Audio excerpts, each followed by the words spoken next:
Allah. Allah. Silent.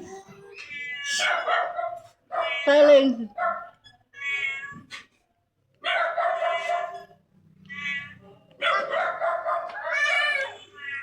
Oh. Oy! Ika naman! Ay! Oy! Hindi na lang! Oy! Oy! Wag! Ay! Sige!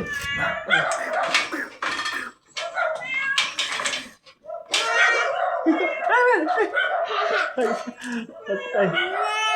Daral! Uy! Ah!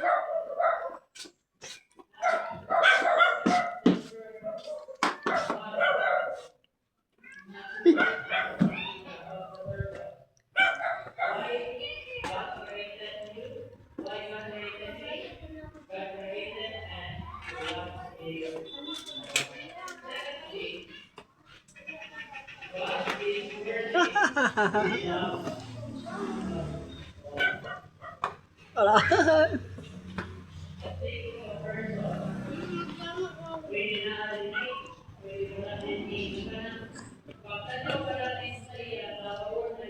Malaki yung price.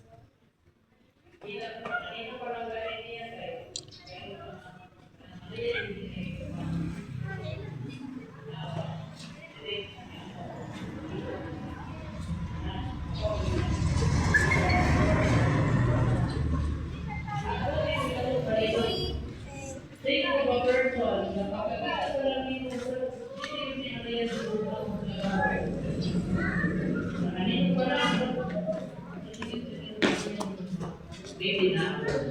Pero, ganito lang sa Ginoo, He is worthy to be loved. Ang ayan siya, himukha may sabi sa tao. Why?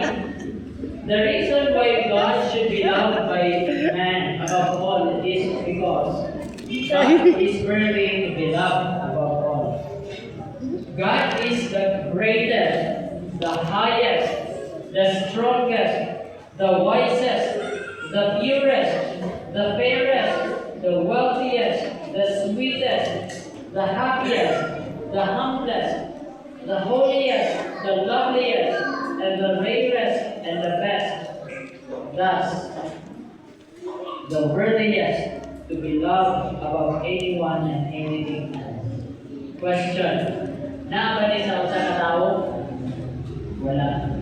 Nabali tao na siya ang pinaka-great, siya ang pinaka-highest when it comes sa rank, sa office, strongest, wisest, purest, fairest, wealthiest, kanang-tanan na din na.